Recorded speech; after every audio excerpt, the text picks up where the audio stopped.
A paz do Senhor Jesus, querido, estamos em mais um momento Somos Todos Onde Deus tem nos preparado, Deus tem nos capacitado para quê? Para a partir deste ano de 2025 sejamos pessoas melhores, emocionalmente, espiritualmente, fisicamente. Deus ele quer trabalhar na nossa mente. Amado, lembrando que hoje é dia 8 de abril de 2025 e nós estamos dentro desse, vamos se dizer, desse período desde novembro do ano passado. E Deus ele está nos capacitando, Deus tem dado palavra todos os dias. E hoje nada mais é que uma pequena reflexão. Em Hebreus 12, 6, 7, a palavra vai dizer assim: pois o Senhor corrige quem ele ama e castiga quem ele aceita como filho. Suporte o sofrimento com paciência, como se fosse um castigo dado por um pai, pois o sofrimento de vocês mostram que Deus o está tratando como filho. É muito importante, irmão, que nós entendemos de uma vez por todas que o corrigir de Deus não é porque ele é mau, não porque ele é um Deus que gosta de castigar. Mas às vezes nós precisamos entender que nós estamos imaturos em algumas áreas. E como que Deus vai corrigir? Dando adversidade. Seja na parte emocional, seja na parte física, seja na área espiritual, no financeiro. Porque nós sofremos mais quando parece que somente a correia do dinheiro começa a apertar. Só que aí Deus nos faz refletir no dia de hoje que vale você ter 1 milhão na sua conta, mas você não conseguir caminhar até o banco. É duro, mas é verdade, irmão. E sabe, Deus nos dá 24 horas todos os dias. Tem nos dado, porque nós não sabemos o dia de amanhã. E o quanto nós temos feito, o que nós temos feito para Deus. Será que o que nós temos falado tem agradado ou tem desagradado? Será o que nós temos feito tem mais agradado ou tem desagradado a Ele? Sabe, uma vez eu aprendi uma frase que faz nos refletir. Será que Jesus faria o que nós fazemos? Será que quando nós falamos de alguém, Jesus aprova? Claro que não, até porque para Ele tem até um louvor que muitos adoram.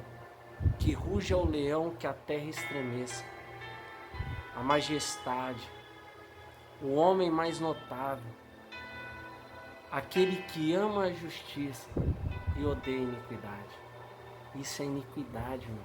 Pode pesquisar no Google o que significa iniquidade. Sabe, irmão? E aí, se você for lendo na Bíblia, vai ter um versículo que vai dizer que ladrão não herdará o reino do céu. Prostituta, adúltero e aqueles que praticam iniquidade. Você não ouviu errado. Por causa às vezes da nossa boca, nós vamos deixar de herdar o céu. Isso, querido, é real. Até porque ontem nós falamos sobre os princípios que Deus adota para que nós possamos alcançar o céu. A ausência desses princípios, até porque o outro é consequência de uma escolha que nós temos que ser homens e mulheres para assumir. Primeiro, antes de Deus começar a tratar a minha vida, Ele tratou o meu caráter para mim ser homem. E Ele não fará diferente na tua vida. Sabe por quê, irmão? Quando você cria um caráter de fato, você não negocia mais. Mas nós temos vivido num tempo, num período que parece que a vida do outro é mais interessante que a nossa. Ah, mas fulano fez isso, o que você tem feito? O que você tem falado? O que você tem vivido? Será que tua casa é tão perfeita ao ponto de você poder apontar a casa do outro? É duro, mas é verdade, irmão. E o que mais dói não é o que você está falando. Se você morre hoje, se eu morro hoje, nós praticamos isso, nós vamos pro inferno, irmão. Por causa da nossa boca, por causa da vida do outro, que não tem nada a ver. Sabe, começa a refletir, meditar, viver, irmão, a tua vida. A palavra de Deus também vai falar, antes de tirar um cisco do olho do teu irmão, tirar a trave que está no teu. Qual que é o cisco maior, irmão? Ele está te dizendo aqui, para de olhar para a vida do outro e começa a olhar para a tua. Para de querer corrigir a vida do outro, corrige a tua. Até porque eu tenho um relacionamento com você, assim como eu vou ter um relacionamento com ele. Assim como eu vou lidar com você na eternidade, eu vou lidar com ele, fica tranquilo. Se você lembrar também, no tanque de Betesda, aí nós vamos encerrar para orar. Jesus já caminhava e ele já estava 32 anos no tanque. Mas por que Jesus não curou? Primeiro, porque não era o período.